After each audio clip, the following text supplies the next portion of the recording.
Gabby. I'm Greg. And I'm Katie. Welcome to the Meeple Society. Today we are on episode 31. Last part of the G's. Aww. I expected more than that. I was pausing to... We're over the greatest letters. Okay. Anyhow, before we get started, please like the video, subscribe to the channel, hit the bell icon if you want notification of future content. And with that being said, let's get started. Yep. We got 20 games this time. We do. The final 20 of the G's, unless we buy another game with a G We're on not it buying before. anything anytime soon. We have Gen Con coming up. Not for like 3 months. We have Kickstarters that could be coming Okay, in. that I can't help. But we don't have any coming in that we have to back up for anytime soon. No. We're not getting any letters. We're going to go the H's with no backups. You heard it here. I just have to stay out of Goodwill. You know what comes in at the end of the month of May, right? What? Heat. Heat's an H. And you just said we're not going through We're going to H go with the any H's backups. without having to back up. But it will be here while we're still doing the H's. We hope. Okay. They say it's supposed to be in stores again by the end of the May. But if it's not, then we make it through H and we go to I and then we back up. So we made it through the H's. Whatever. Okay. You know I'm right. Anyway, we are going to start off with a little kids game. Oh my goodness. Called Granny Apple, a quick counting apple dice game. This is a giant math problem. Yes, it This is, and I think it's great for what it does. It does teach kids to think quick on their feet when it comes to basic equations. And it doesn't make it any complicated or anything. So you have a bucket, and I love these pieces. So there's your bucket for Granny's apples. These pieces are wood, half apples. And some of them show apples, and some of them show other symbols, like apple pies, or Granny herself, or, if I get my fingers on it, the bird, or the worm. Each of these does something a little different. So at the beginning of the round, one person rolls all the apples. And how they turn up on the table determines what you're going to do. So one person rolls all the apples. Everybody else is looking at the apples and doing the math. Apples that are turned over count as full apples. Apples that are turned up count as half apples. And then each of the individual pictures do something different. So for example, the apple pie requires 2 full apples. Hold on. The apple pie requires 2 full apples to make it. So if you have the apple pie up, you have to take 2 full apples out of your equation. If Granny's there, she just gets one of the markers, one of basically your scoring tokens, into her bucket, and that determines the end of the game. When she's got 12 apples, that's the end of the game.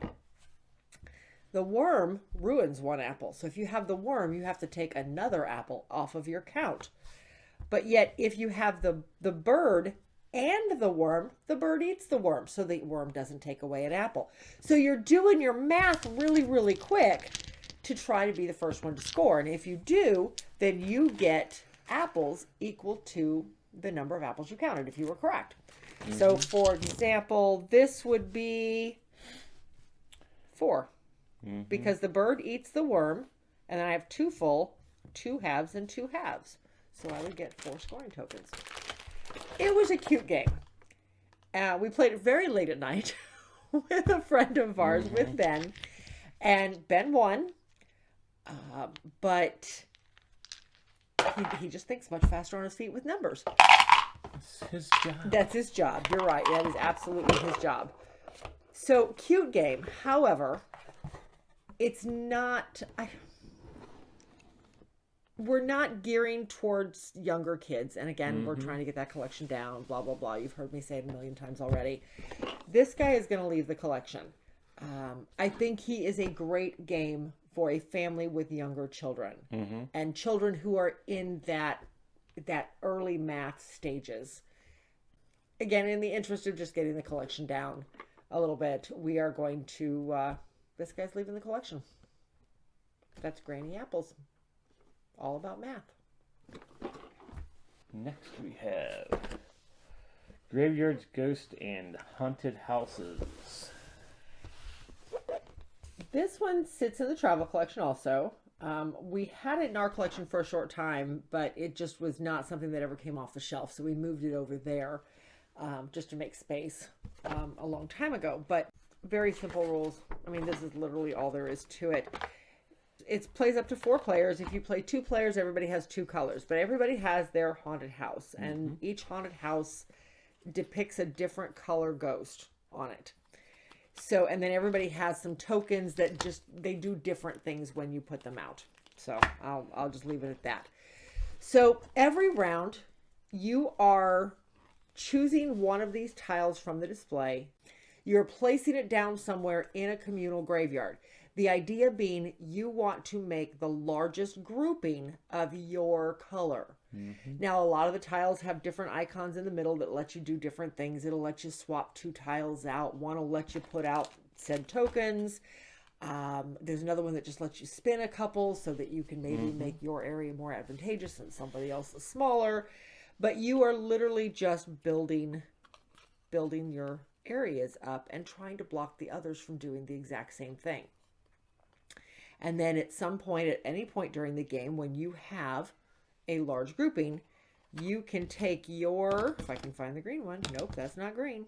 You can take your haunted house and place it down on any 1, 2, or 4 tiles, and that locks those tiles in place. Nobody can move those on you anymore. So it's a way of at least locking in a good chunk of it, provided nobody's ruined your chunk already. I thought it was a cute game. It was definitely more intriguing with 4 players than it was with 2. Yeah. Very much so. But it is going to stay in the travel collection because I think it is a great October theme. We don't have a ton of those over there of the spooky themes.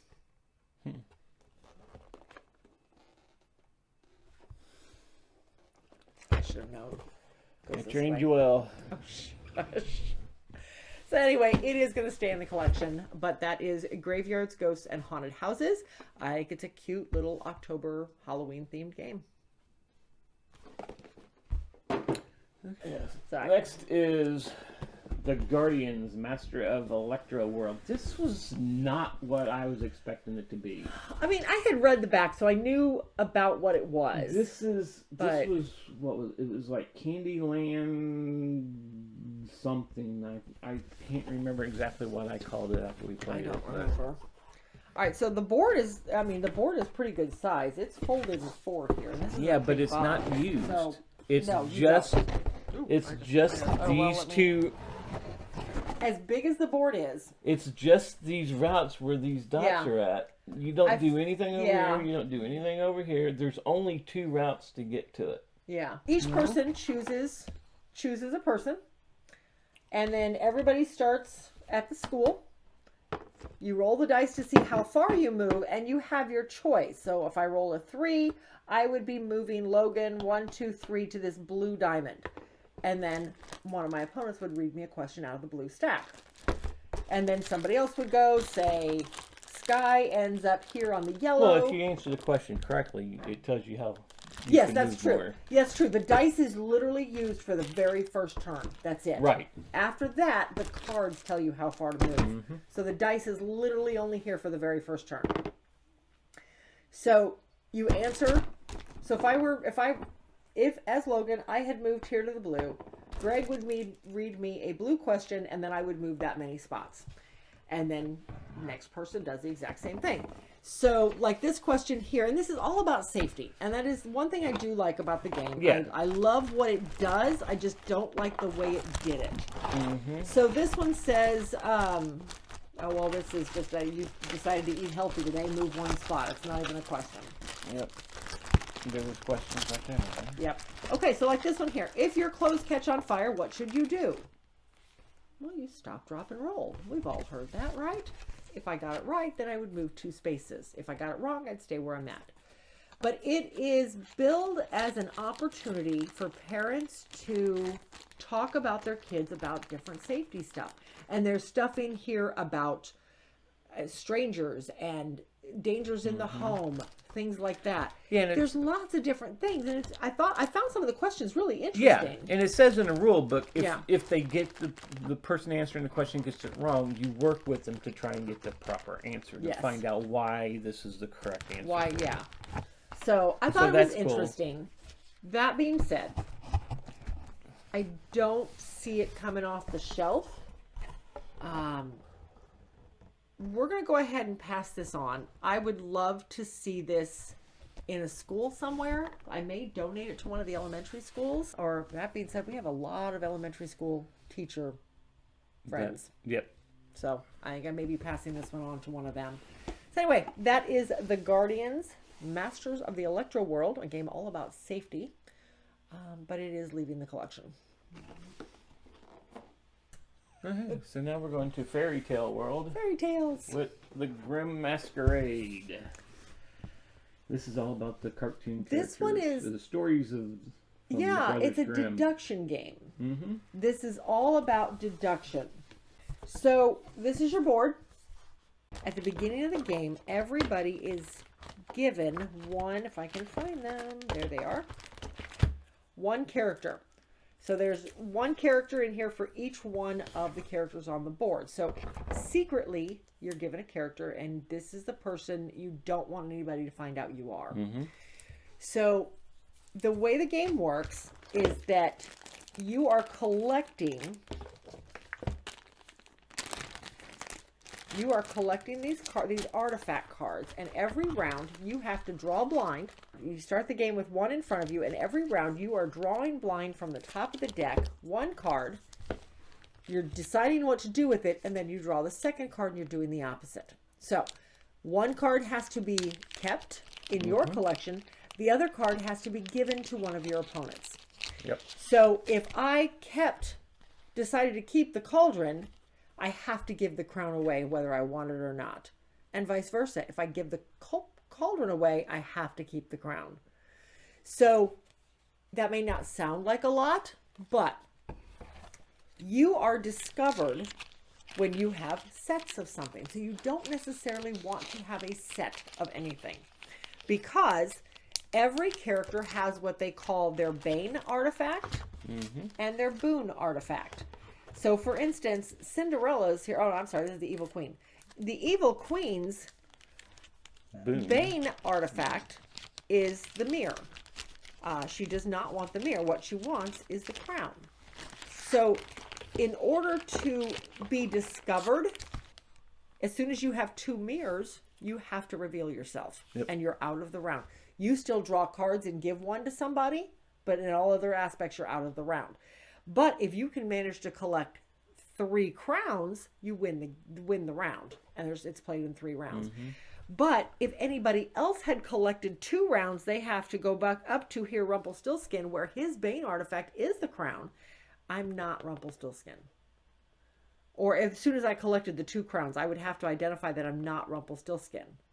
But I don't have to use those 2 crowns anywhere. There are ways to use them. There are other cards out. Was it these? Yeah. There's action cards that... No, I think it's in here. Yeah. There's action cards that allow you to turn in 2 of your artifacts, 2 matching artifacts, to do a special action. But I won't get into all that. But anyway, so it's just a big deduction game. As soon as you have a set, you have to say who you're not, and you're trying to get 3 of what your Boon artifact is. We've played it a couple times. We never played with the advanced version. We did not. And that basically gives asymmetric powers. Oh. Well, that would be different. Okay. Well, this last time we played with 2 people who had never played before, so we went ahead and played the base game. Ben and Justin? Ben and Jeff. Was it Ben and Jeff? It was Ben and Jeff. So... we're going to go ahead and move this one over to the travel collection. The theme, I think, would be very appealing to a lot of people. I think it is an interesting theme. I like what it does, but it just does not come off our shelf. It does not play well at 2 players, even though it says it should. But so for that reason, it is going to leave our collection and go into the travel collection. But that is Grimm Masquerade. Staying with the Brothers Grimm, we have Grimm Forest. this guy, This is a very, very take that type game. It is. Yeah. I mean, it's a cute little game with little pigs and everything, but it is very, very take that. I love the production of this game. Oh, the production's great. And so everybody starts with their little homeland and with these beautiful pigs. If I were a painter, I would want to paint these pigs. I am not. So, but you start off with, and actually this is the purple land, so I'll switch to the purple pig. You start off with that, and everybody does the same thing. Then there are, I'll put the other lands over here for a second. There are different locations that everybody goes to. So there's up to 4 locations out on the table, depending on how many player counts you've got. If you've got less than 4, the market doesn't go out. You just have the 3. But each one of these produces a certain amount of stuff. So like the fields produces 5 straw every round. The forest produces 4 wood. The brickyard 3 brick, and the market 1 of each. So you've got these out with their resources on them. So everybody starts off with a set of gather cards, and you're choosing secretly where you're going to go, and then you go to that location. Well, you reveal, and then you go to that location. Everybody reveals at the same time. You go to that location. If you are the only person there, you take all the resources, done. If you're sharing with somebody, then you have to split the resources evenly. If it can't be split evenly, the leftovers are left there for the next round. And then everything refills. Sounds simple, right? Yeah, no take that. After that, everybody has 2 build phases. Build phases allow you to draw fable cards. Here's your take that. You can draw fable cards. These can be played 1 card per round by every player, and they go off usually during the gather phase. There are some that go off otherwise. Before. Yeah, they go off at different times. Like this one says, before collecting resources, all opponents who share your location shuffle all of their gather cards randomly, select one, and move to that location instead. So you literally just move somebody off the spot. And now they may be sharing with 2 other people somewhere and not get nearly the number of resources they could have. Or the resource they wanted.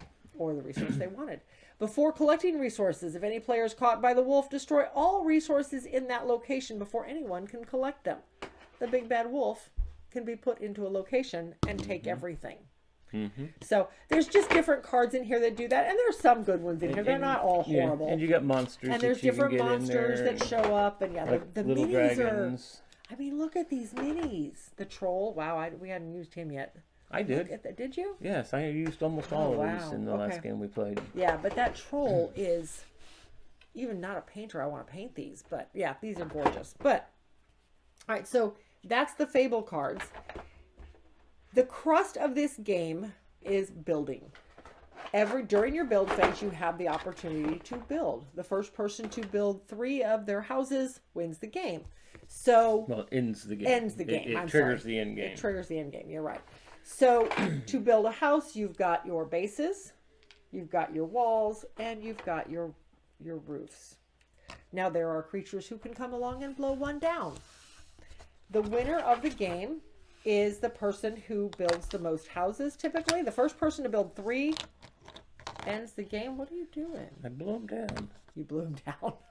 Okay. It's an interesting game. I love what it does. I am not a fan of the take that, though. I'm glad you're not a builder. What did I do? You couldn't even get into it. Your steps to the doors weren't even where the doors were at. Whatever. I'm kind of doing it blind. So anyway, good game. Great components. Not a fan of the take that, though. No, We've played this, I think, 3 times now. We've played it a couple times. We played it once at 2. And twice at 4. And I don't remember the first time we played it at 4 being such a take that.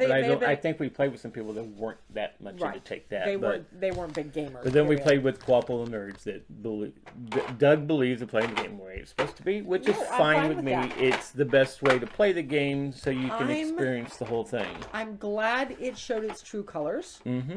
Because this one is going to leave the collection altogether. I like what it does. I think it is beautiful. We thought about this one long and hard. Because our first instinct was to move it to the other collection. It's not something we're going to play. It's definitely not going to be the first thing we ever pull off because of the take that aspect. But at the same time, I just don't know that it would come off the I don't know. It's so big, I don't know that I would take it anywhere. No. Because the box takes so much space. Yep. So this I is think exactly the width of it is exactly the width of a cube in a game shell. It's pretty good size. So I think we decided we are going to go ahead and this one's going to leave the collection altogether. We're going to go ahead and put it on the sale pile. I think it's a great game. I think I can definitely see where a lot of people would definitely enjoy it. It's just not our kind of game. So, but that is that is Grimm Forest, and it is good, but not for us. Not for us. Okay, now we're going to get into some kids games. A lot of kids games. Yeah. At least a lot of them are very similar. First, we're going to do Greedy Gator. This is a ridiculous.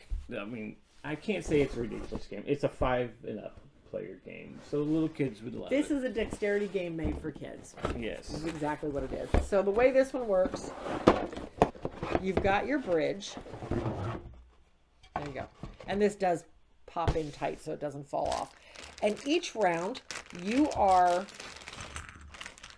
moving your people and shooting this little guy. And I took a little video of it, but you're shooting this little guy who has no sense of following directions. No, it doesn't. And you are flicking it at pieces. And if you knock one over, it does two things. And there's two reasons why you want to knock one over. One, the number you knocked over is the number of spaces you get to move your people that round. Collectively. But collectively. But two, well, there's two different ways. You can move all of them that many, or you can split your movement. We played the split your movement to make it a little harder on ourselves.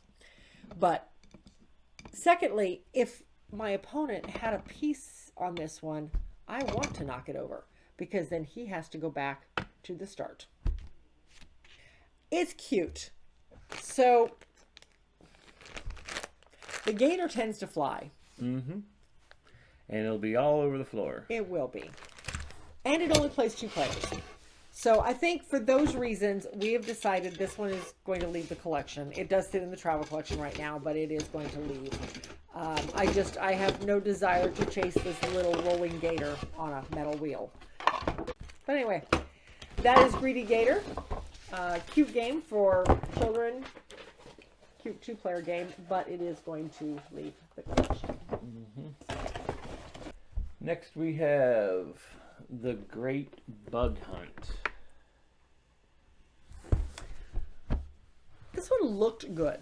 Yeah, the artwork. Yeah, I like the. I kind of like the colors and how bright it is, and. Okay, so this one says you are racing along the game board, searching for 6 pictures that match the scenes from The Great Bug Hunt. Mm-hmm. Is that a movie? I'm not familiar with it. No, not that It's a I know. wacky race and memory game. Yep. But it is there is definitely a memory aspect to this because everybody has their film strip that you are trying to match. There are a number of cards here that you are placing out randomly on the board, and they are done in they're done in 2 separate sections. So you've got your red and your blue. So your earlier numbers are all in the blue, and your later numbers are all in the red. Well, let me rephrase that. Your 1s and 2s well, are because they here. go on Everything different parts of the board. Right. What I'm saying is at least they split that up so that you're not running across 6s from the start. So you have a chance to run. I'm sideways. You have a chance to. You start down here. You roll 3 dice, but you get to decide between the movement or the little eyeball ones. And the white dice are your movement, the flies. So if you really just you're done collecting down here and you need to get up here, roll all movement. Done. Great. I moved 3 spaces. But if you're looking for stuff still, maybe you're only going to roll 1 movement and a couple of peaks. So you roll 1 movement, and I get to look under 2 cards. So no matter where you land, you get to look under the cards. Let me grab the right card. You get to look under the card you're standing on and the card next to you. If they match the number that you're looking for, then you get to keep it. If they don't, you put it back down and just try to remember where it's at. So to start the game, you have to find a 1. If the first one I found was a 2, I'm going to put it back down. I'm going to keep looking for a 1. And then I'm going to come back for this 2 because I know where it's at. But I still got to have the right movement, and you have to use all your movement. And you have to have the peak symbols, the little eyeballs. So you can look at the same card twice in a turn. This depends on how many little eyeballs you rolled. It's a cute little game. But it was very simplistic. Yes, it is. You have to gather them in order. So it does have that memory aspect of remembering remember where that 6 was, because I'm only on 3 right now. And hope nobody else grabs it in the meantime. Well, if you're on 3, you're not going to find a 6, because 6 is at the top of the board. Yes, so is 3. The bottom of the board is 1 and 2. The top of the board is 3, 4, 5, and 6. Was it? Yeah. I thought 3s were down on the bottom too. No, it was up top. I just saw that. That's how much I have in memory of the game. Yeah, so it is going to leave the collection. I mean, it was cute, but it's not something I ever see coming off the shelf. I don't think there is enough there to keep somebody's interest for very long. And quite frankly, the pieces are eh. They're standees. Well, they're standees. The cards are really thin. The dice, I was say the dice are just stickers. So it's a product of its time. So, but anyway, that was the Great Bug Hunt, and it is going to leave the collection. So we have Guess Who, the regular one, and Guess Who, the Star Wars one. Yes. I suspect you've all heard of Guess Who. It's a pretty popular, common kids game. This one is just the basic one. Pick a card, name your things, and drop it. Done. Pretty normal. The big difference with this one, and this one plays exactly the same. So this guy plays exactly the same. What I didn't like about this one, though, is you have to hold it up. Yeah, is because they take out the cards. Great. Instead, you are selecting one of the characters along the top or bottom and just moving your piece to it. Great. But if you lay it down, your opponent can see exactly what you have. So you literally have to hold it up, and I kid you not, it tells you in the rules, be careful when you're holding it so you don't accidentally close doors. This game is geared toward 6-year-olds.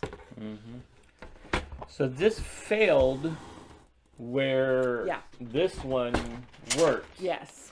Because this one actually is the way that should have been. Yes. This is no. So this guy, and it has batteries too. It actually makes noises at you, but we put batteries in it, but we never hit the silly button. Whether you got it right or wrong. Yep. So this guy opens up. It's very hard to open up. That's the only problem with it.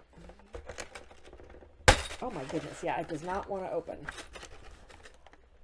And there's no buttons to press to release things. No, there we go. Okay, so this guy opens up and sits on the table like so. The board flips open to open all your doors, but more importantly, the board flips open for versatility. Yep, because you have 3 different cards in here, double-sided. Each player together, you choose a side. Both of you open or put that card into play. Open all your doors, and it fits in there nicely. Close it carefully. You know, choose your character, whoever you're going to pick, and then start the game. This one has buttons that make noises, but I took the batteries out. Yeah. Yep. So, but you can play it without it. This also has these little pegs. I don't know if you used them, but I did. No, I didn't. These are little pegs that you can put in the doorways of the other. Let me turn it so they can see it. Okay. Yeah. You can put these say like you're down to like this, and you're like going, well, I think this could be a possibility of what it is, and I could put these where I think are the possibilities. And then as those get taken out, you can just remove it, and then you're down to the one. You're like, well, that's got to be it. Yeah. So I liked this one. I thought it was the best of both worlds from these two. It got rid of the cards. but it gave you a lot more versatility with the 6 different sheets. Yeah, these 2 are going to leave the collection. This guy's going to stay. If you can get him shut right. And then we have one more Guess Who that is actually going to stay. Yep. And this is Guess Who Mix and Match. This one was a little weird. This one plays really completely different. It is a... This is even more of a deduction game. Yes. Because, I mean, I got... This not quite, but I got kind of Planet X vibes. Search for Planet X. A little bit. Because this is your player character sheet, and you're asking questions just like in that. Okay. Yeah. Absolutely. Are they wearing a hat? And if they say no, you can mark off the areas that have all the areas that have hats. So every player starts by choosing one out of the pile. You shuffle all these up, you choose one. So without anybody seeing it, only you can see it. You're making your portrait. If I can do this without breaking the rubber bands. And you're making up your name at the bottom too, which is crazy. Kind of has that canvas vibe. There we go. So you're making up your portraits. You have the funny, spooky pirate. Yep. And then meanwhile, after you do that part of it, it plays very similar. Only instead of flipping pieces down, you're checking things off. Yeah. So at the end of it, you end up with, hopefully, your idea of who your opponent is. Mm-hmm. I thought it was a lot of fun. I lost it. But, yes, a deduction game I actually won. Yeah. I got stuck where all my questions only eliminated one person. Mm-hmm. And it didn't help. But it's cute. We're going to hold on to this one because it does do something different. Yep. And we both liked that. So that is Guess Who Mix and Match. And we both really enjoyed this one. Mm-hmm. Yeah, it was fun. So it is going to stay. And it currently sits in the other collection, the travel collection. But I thought it was very interesting for what it does for kids. So. And then we have Guess Where. This one... I like the components on this one. This one has a risk vibe. Not a risk, battleship vibe. Mm-hmm. So you are... Your house, you have 2 levels of your house.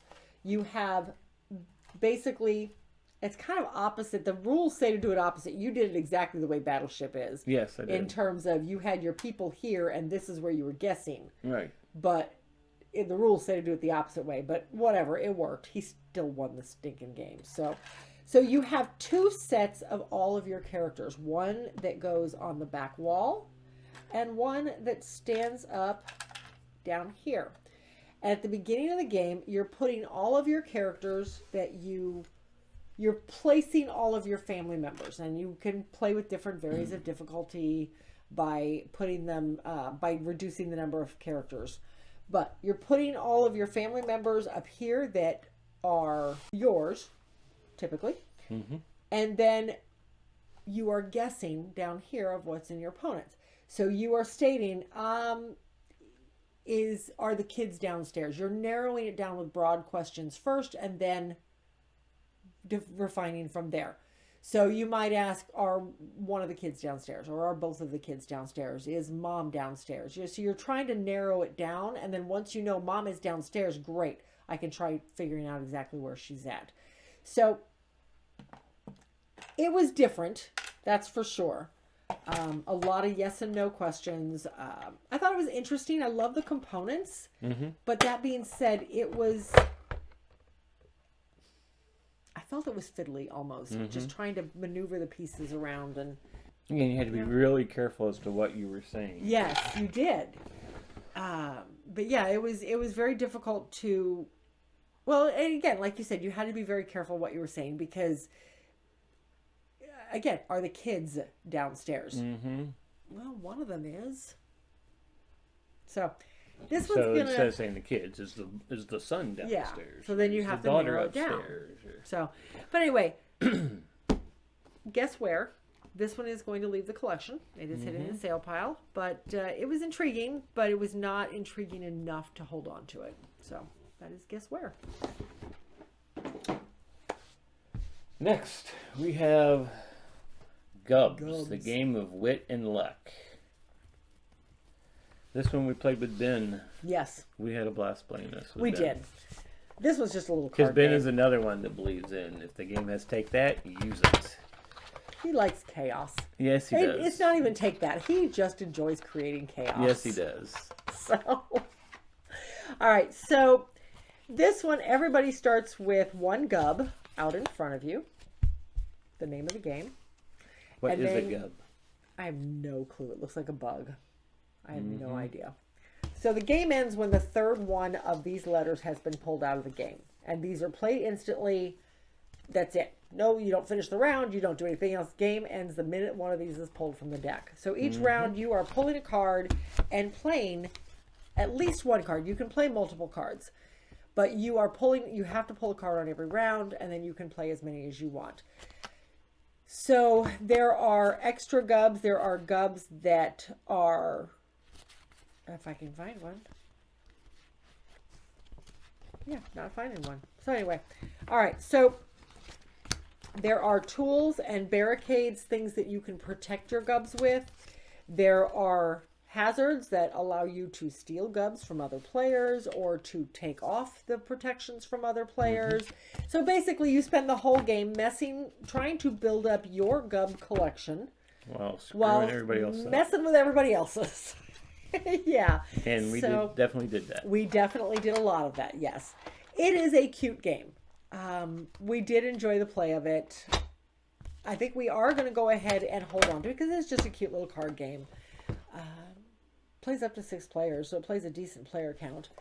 But this sits in the travel collection, and I think it's going to stay there for now. We'll take it to a couple of events and see how it fares. But that is Gubs, a game of wit and luck. So we have next is Guillotine. We actually have 2 copies of this. Yeah, I found 2 copies at the same time. I bought them both because I just knew they weren't going to be complete. And I could just hopefully merge them and make one. Joke's on me. They were both complete. This is a revolutionary card game where you win by getting ahead. Yeah. All right. So this one plays much like... A little bit like family business. Family business. Yeah. Kind of, but it's not your family. You're trying to collect the nobles' heads instead of trying to save your own family. So there's 2 decks in this. The one deck is your action cards, and the other deck is all of your nobles. And each round you put a certain number of nobles out. I think that's based on player count. You put a certain number of nobles out next to the guillotine. You start the game with 5 action cards, and these are your action cards. And there's different things in here. Some of these will allow you to move nobles around. Some of them will allow you, well, like this one, shuffle all players' hands into the action deck and deal 5 new action cards. So somebody could have a bunch of cards they really want to play, and now they just lost them. And they just lost them all. You can move nobles. Put the noble at the front of the line into another player's score pile. Well, there are some of these nobles that give you negative points. So and one that's going to Greg. And there's some in there that if you have it in there, it doubles your negative points. Yeah, so there's some bad cards in here you don't want to have. Or it's worth as many points as you have gray cards. Yeah, I had that guy. Yeah, because your son gave it to you. Yeah, I know. So on your turn, you are optionally playing one of your cards to do something either to somebody else, to the board as a whole, or to the line of nobles. And then you are automatically grabbing the first noble. So if all these nobles are laid out, yeah, see, there's the martyr. There's a -1. So you're playing something out. And then, so in this case, I might want to play this guy and move a noble 2 spaces forward. So if I do that, I move my fast noble 2 spaces to the front of the line. And then at the end of my turn, I collect the first noble in line and draw a new card. Nope, not one of those cards, one of those cards. So, and then all the other nobles move up. And then it's the next player's turn. And if he doesn't have a card that allows him to move a noble around, he's stuck with this -1 martyr. So we actually had a great time with this. I was kind of, okay, so the subject matter is a little iffy. It's odd. And there's take that in this. There is some take that in this. There's enough craziness going on in this game that the take that doesn't matter. The take that is diluted by just the feel of the game as a whole. So I never felt like I was being picked on in this one. So we have 2 copies, and we decided to keep one, because they were both in the travel collection. And now we've actually took one and put it into our collection because we liked it that much. So we're going to keep a copy in each collection. We will take this to an event, see how it does. We'll take it to an adult event. I don't think I'm going to take this to a high school event. No. So, but yeah, that is Guillotine. A neat little card game. Next we have Great Plains. This one had a lot of area control. Well, no, I was thinking a lot of positive feedback. It did. We heard a lot of great things about it. We did. And so we picked it up. We saw it without realizing it was area control. And neither of us are big on area control games. It's just not a mechanism that either of us enjoy at all. And this is some basic area control too. It really basically is. Well, I mean, it's a little 2-player game. To me, the game was kind of boring. It was not a lot of. There are some tactical, strategic things to do in the game, but so every round you've got these double-sided hex tiles that you lay out, so there's a lot of variability in the setup, and I love that. I love the fact they made them double-sided, and the sides are not identical. They're close, but not identical. So you get a little variability. Everybody chooses, each player, I should say it's only 2 players, chooses a color, and you put your token down on one of the little caves right here. And that is basically one of your starting points. So you put your token on a cave. Each player does that. And then on every round... have all yours out. Yeah. Oh, that's right, because you each have 3. So you're putting out 3 tokens on 3 different caves around the building, around the board, and that's where your launching points. Those are your launching points. And then from there, you are taking, every turn, you're taking one of your animals, one of your little pieces, and you're putting it next to any of your, either your bases or next to one of your other animals. The goal of the game is you are trying to control the yellow areas on the board. You want to have the most number of pieces in the yellow areas. But the green areas here have all these other tokens that have special abilities.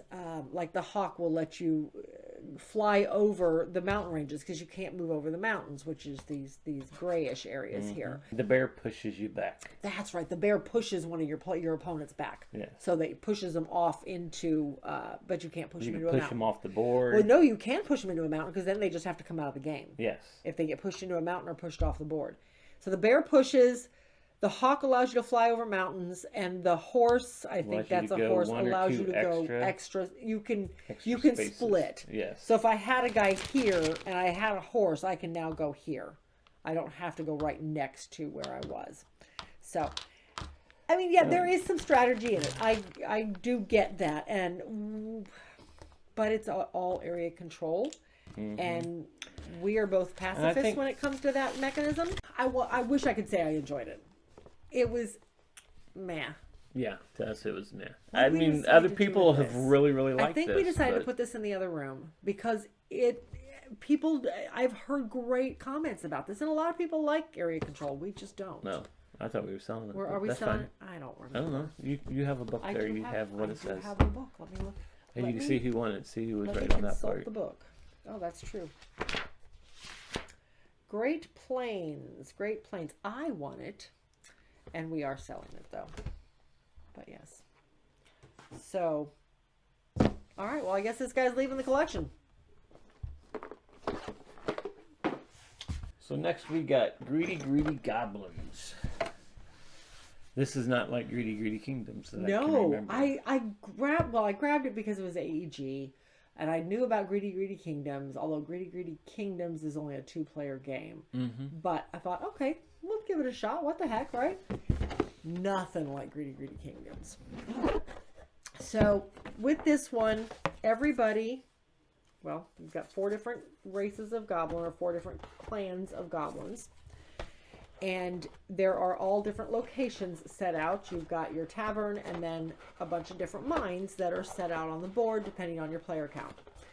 So the idea with this one is that, well, everybody has their, yeah, these are your goblins. These little discs are your goblins, and everybody has 3 of them. So what happens is you've got your mines and everything set out and here on the table in a big old circle. So the goal with this one is to score points by mining gems without getting yourself blown up. So in the middle of the table is a big stack of these tiles. Well, they're all laid out face down, so you can't see what's on them. When the round starts, all players simultaneously start grabbing tiles and placing them on one of the mines face down. So you're picking them up off the table. Oh, I grabbed a lot of dynamite. You're picking them up off the table face down. You're looking at them and you're adding them to one mine. Yeah, nobody else knows what they are. But at any point, you can say, that one's mine. And you can, but now this mine can no longer be touched. Nobody can add anything to it. Nobody can take anything away. Or you can claim the pub at any time. You can't put tiles on the pub, though. It's not nice to try to blow the pub up. But once everybody's claimed. Once everybody's claimed, you don't have to claim. If this one has a whole bunch of tiles on there and you're going, that's a little suspect, we're not going to do that, nobody has to claim this one. But once everybody's claimed, whoever claimed the pub gets one of these little minion cards, which are helpful in scoring. They do different things. There's different. Afterwards, you're turning over all the stuff on the mines. And getting what is minions. You just grab a minion card off the top of the stack. Gold, rubies, diamonds, sapphires. That was a lot of dynamite. So I think we were right to avoid this one. So there's five different kinds of gems.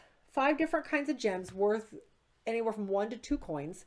Every player has their preferred gem. Those are always worth 2. And then there's dynamite. And monsters. And monsters. Yeah, the monsters eat one of the treasures. It'll eat the most valuable treasure on the board.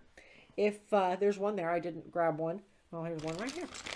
So monsters will eat the treasure. However, dynamite scores a little differently. If you have 1, it doubles all of your score of everything on the board.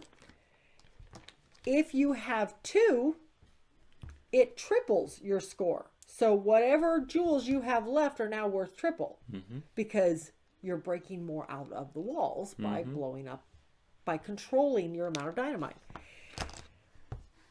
If you have 8... If you have 3. If you have 3 or more, this one has 8, you get nothing. It blows up. You blew up the mine.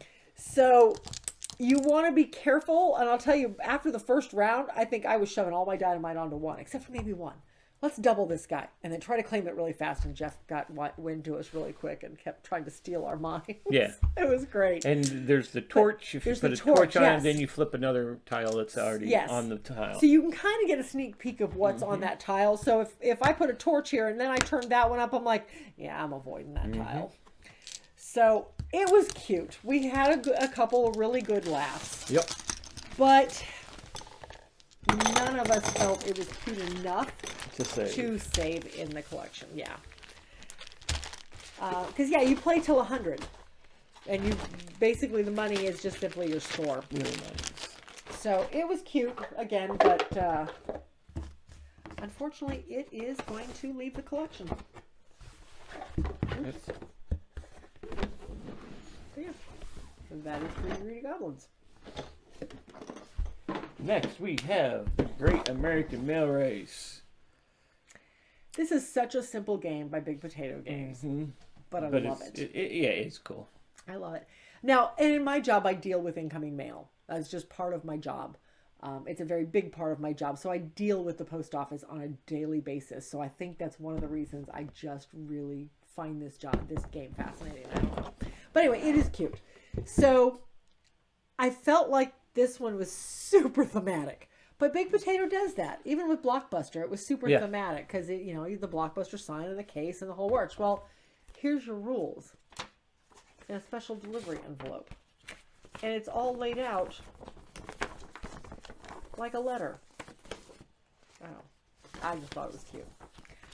So your board is the map, United States. Yeah, is a map of the United States. All 50 of them. Yep. With really weird named cities that are actually real. I think they came up with every unusual named city they could find. Because we have Possum Neck. Ding Dong. Okay. Ding Dong. Why not? Plenty Bears. Dole. Free Soil. Chicken Alaska. Castle Danger. Where's that one over here? Woonsocket was the only one I'd actually heard of before. I thought, wasn't there a booger song? Yeah, there it is. Booger Hole. Gotta say booger. Anyway, all right, so the way this one plays, you are driving your little mail truck. Oop, that did not fold right. I'll have to refold that. You are driving your little mail truck around the U.S. to pick up mail and packages and deliver it to its destination. So this is played, okay, so at the top of the board, you have different options you can pick up in different cities. So basically the gray cube, the cube coming from the south, you're going to have a stack of cards there, and you're going to pick up that, when you pick up the cube from the south, down here in waterproof, you're going to pick up the card for the south, and you're going to see it wants to go to Plenty Bears, South Dakota. So now you have to get yourself up here to Plenty Bears, however you want to do it, to deliver that piece of mail. This one has a little bit of take that, because if somebody else comes across your line, they can help you out and take it from you and then deliver it themselves. Now that means that you can take it right back the next turn if you can get to them. So that's the way delivery works. There's also postcards where you can, if there's a postcard token that sits out, and if you just run across the postcard, you get to pick it up and you get points for that. The way movement works. The movement works similar to maybe the trekking games. Yeah. Kind of. There's a stack of cards, and this is the timer on the game. But there is a stack of cards that are your transport cards. Everybody starts with a bicycle card, and you can use that bicycle card up to twice per round. You can do 3 actions. You can pick up card, or you can move with a card, and each card lets you do different things. Like this, the 4x4 here will let you move over 3 spaces, and you can move either over trails, if you can see that, either over trails or over roads. Yeah, they can't see that. No, probably not. You see that? Yeah, they still can't see that. Shush. So anyway, each of them has an icon up here in the corner that tells you what they're allowed to move over, whether it be the back road trails, the roads, the waterways. Some of them will let you go from one city to another, or from train station to train station, or airport to airport. So there's all different cards in here. The rocket will let you go anywhere. The rocket, yeah, there's one rocket that lets you go anywhere. So each round you're picking up cards, or you're playing cards and moving the number of spaces along the designated path on the card. So you're planning out your routes accordingly to deliver all your packages. And scoring is done. I'll put that together here in a second. Scoring is done on these sheets. And I love this silly, they give you a little stamper to stamp, like you would at the post office, to stamp as you get them. So for every letter you deliver, you put a stamp down. Every package, every postcard you pick up, and then there's special scoring things also. So just different ways of scoring. And then once this deck is gone, then whoever has the most points wins. So it's a cute game. Very basic. It was a Target. We got this at Gen Con. Yeah, we got this at Gen Con. You're right. Yeah, you can't pick it up at Target though. But yeah, you can. But I love that you got the little stamper that stamps. Ooh, that's dark. It's been sitting there a while. So you've got the little stamper to stamp your card. And I love even the inside of the box. It looks like packing material. I love it. I just thought it was very thematic. I think they did a really good job with the thematics on it. But that being said, it is a very, very light, welcoming game. Anyway, that is the Great American Rail Race. It sits in our collection, and it will stay there. Yep. Almost Next, we are going to go to This box is heavy. That box is heavy.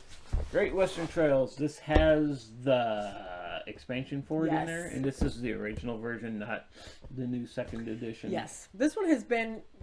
It's been visible for a long time because of the new series. I don't know if the new version of this, the second edition, changed anything other than the artwork, but because we haven't played the second edition. I haven't played the second edition. We really like this one. We bought. This was one of those games that it was okay the first time we played it, and then we got the expansion. And what is it? Trails to the North or Rails to the North? Rails to the North. We'll never play without it. Absolutely never play without it. So this guy, and I'll. You're not gonna get. I'll put up pictures because there's a lot in here. So the one thing I wanted to show, and I just want to give a shout out to. I'm a big fan of overlays. I don't know why, but I found these acrylic overlays on Etsy, and I love them. But they fit everything so nicely. If you want to know where I got them, let me know in the comments. I'll look it up. But yeah, everything fits beautifully. It holds everything in place. When boards that were... Oh, that was one of the extra overlays. Yeah, I know, right? That was no, this is a piece that changes out depending on player. It changes out based on player count, yeah. So, but boards that have a lot of pieces that move, that don't need to move around once you've put them down. I love overlays, and I love these beautiful acrylic overlays. Anyway, that was what I wanted to show you. You are traveling through the countryside, basically moving your cattle from point A to point B. On your turn, you can move up to 3 spaces. Each space is counted as a building on the board. If the space is empty, you don't have to stop there. There are hazards that are alternate tracks that you can take that have building spaces on them that give you bonuses if you stop and if you build there, but you also have to get through all these hazards. So you're hopping from building to building, doing the actions on that building. You can do the actions on your building or on the neutral buildings, but you cannot do the action on your opponent's buildings. But if you are forced to stop at an opponent's buildings, there are some that you have to pay them when you stop there, but you get to do an auxiliary action, and auxiliary actions are there from your board. There's like 6 different auxiliary actions you can do once you open them up. Anything from getting money to putting out extra, well, they're little houses, I don't remember what they call them exactly, onto the expansion board. Yeah, those are from the expansion. That's from the expansion board.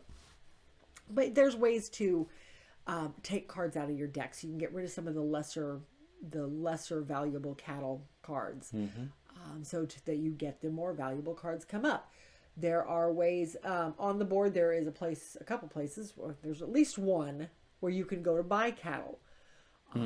There are ways you can sell your cattle early to get coins, which is huge because once you get to Kansas City, once you get to market, you can only sell one of each kind. So if you have 3 of the Black Angus cattle in your hand, you only get to sell 1 of them. So you might as well try to sell those other 2 off early or do something advantageous with them early. I just think it's a neat little deck builder. I mean, your deck building is just the cattle. So you don't hit that spot every round. You probably should, but you don't. Meanwhile, you're building buildings on the board. You are making friends with the Native Americans so that you can, they will help you score at the end of the game, depending on the gold cards that you've picked up. There's just a lot going on. We really enjoy this one. But again, this is one of those very few games that the expansion added enough depth without adding complexity. It added enough depth that we'll never play without it. So, but anyway, that is Great Western Trail. In case you haven't figured it out, we are keeping this one. We do very much enjoy this guy. So anyway, this is Stain. And lastly, we have Gùgōng. Gùgōng.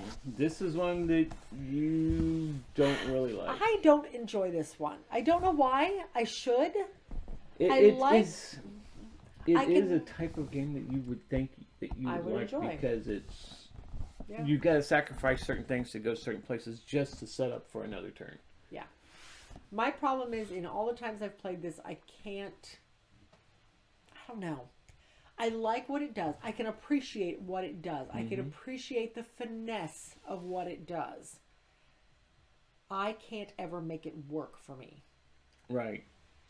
So, all right. So the way this one plays. Well, I know before you do that, I know there's one part of this game that you don't like, is the fact of the temple. If you don't get to the top of the temple, you can't win no matter what. Right. And I get why it's there, but mind you, I'd have lost anyway. Mm-hmm. But I wouldn't have lost by that big if I got to the top temple. So this is one of these weird boards. Okay. It's double-sided. It's double-sided for player count. Yes. So it does change up by player count, and I do like that. So the temple he was referring to, right here in the middle, if you don't get to the temple, to the top of the temple, you don't win. You can't win. You have 0 points. You don't even score. Nothing. I did not make it to the top of the temple this time, and there was no way I could because of the cards I had. There was just not possible to do it. Mm-hmm. So, and that frustrated the bejeebers out of me. Mm-hmm. Well, you weren't collecting the cards that had the die number on them. Not for lack of trying. Because I was. You just always had one more than I did. So, all right. So the way this one runs, at the beginning of each round, you roll 3 dice up here at the top. Those are the card numbers you're trying to find for that round. And then everybody starts with 4 cards. There are ways to pick up more cards, up to 6 cards throughout the game. You are playing out cards onto the different areas, and I'll show a picture because that board's hard to hold up. You are playing out cards onto the different areas to do certain actions. You can play one out to travel here along the road and pick up these little pieces that give you extra bonuses. But you can play one out down here in the river. This is where you can get extra cards if you fill up your boat at a specific place and decide to take it off. You can travel along until you get to the bonus you want. Over here is just various in-game stuff and end-game scoring stuff that you can do. Round stuff too. Yeah, end-round stuff. Then there's the castle wall where you can help build the castle wall. And then when the castle wall, when it gets to a scoring point, then you get extra bonuses if you've got the most pieces there. So there's just all sorts of different places you can go. But in order to interact with each location, you're playing down a card. The trick is you have to give whoever the person in control is at that area, you have to give them a gift better than the one they currently have. So if there is a 5 here, I have to give him at least a 6. Or I have to give him 2 workers to pacify him. Or you don't do the action Or you don't do the action. You just give him the gift and walk away. Some cards have extra bonuses on the bottom, so you can interact with 2 areas at the same time. Great. If you beat that card number. Mm-hmm. If you can't beat that card number, then you don't get anything. So you're trying to interact with the different areas by laying down higher value cards. You're trying to pick up cards, not play cards, pick up cards that match the 3 dice that were rolled for that round, because that gets you extra workers at the end of the round. It gets you points at the end of the round, and it allows you to go up that infamous temple track once. I can appreciate what it does. Mm-hmm. I appreciate the finesse of it. I am frustrated by the fact I can never get it to work for me, no matter how many games we've played of it. We've played this like 9 times now. 7. Regardless. This one's going to the other collection. Because I think I'm done with it. Mm-hmm. So I think we decided, you suggested it. I didn't even suggest it because I know you Well, I know you will never pull this back off the shelf. If you have a choice, you would not pull this off the shelf. It would require you pulling this one just has, it has a fine line of how to do it. I mean, you've got you got to keep an eye on the cards that are out there as to what the dice numbers are and kind of look to maybe get those. Yeah. And you're also, as you play a card someplace, you pick the other card back up. So you're kind of looking at, this is your next hand. Yeah. So you're trying to get a variation of numbers so that you don't have all high cards next round. Or all low cards the next round. So you're trying to get a combination. And you're also looking for the cards that are going to give you the extra bonus actions to be able to do other things that it's like, man, I really need to do this action, though. But if I take that card, I can still do this action and that action at the same time. So it's kind of that fine line as to what you actually do. And I've seemed to figure that out to where You've figured it out, but just can't seem to get it to work. Yeah. In theory, I know how to win it. This is your big problem game. Yeah. I have a few other ones that are my big problem game that I can't figure out, like Search for Planet X. I love that one. Turing Machine. We don't even own that one. We've only played that once. Yes, that doesn't I know. count. And my head and still it was hurts late. From that game. Anyway, that is Gùgōng. We are keeping him. He is staying in the collection, but he is going to move to the travel collection because I do know it is a great game and it is a very popular game. And hopefully it will see more love over in that collection on events than it does, unfortunately, in ours. Mm-hmm. So that is it for this episode. That is it for the G's. Yay! We are actually taking a break from this. We're going to take a break for a couple of weeks. Because, as we said at the beginning, when this comes out, we'll probably either be in the middle of the whole 24-hour Extra Life Marathon, or we're getting ready because we're taking this whole week off to prep for that. Yeah. So just depends on how quickly I can get this edited and up. But as of recording, we are a week away from the 24-hour marathon. So go out and look. If Memorial Day weekend has not happened yet, please join us on the marathon. Mm-hmm. If it has, go out and watch a couple hours of it for us. And let us know what you thought. If you've missed a 24-hour marathon, you can still go to the links. Yep. And donate to the kids. Absolutely. That's what we're doing it for. Yeah. All right. That is it. So, until then, we'll see you at the next one.